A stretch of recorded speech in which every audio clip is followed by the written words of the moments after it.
بسم الله الرحمن الرحيم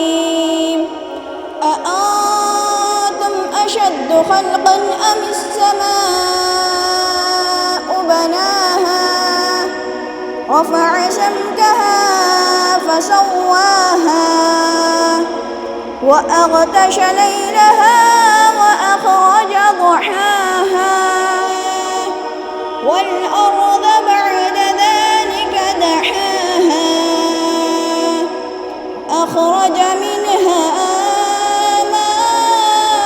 ماءها ومرعاها والجبال أرساها متاعا لكم ولأنعامكم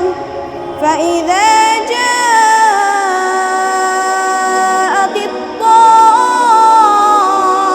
الطامة الكبرى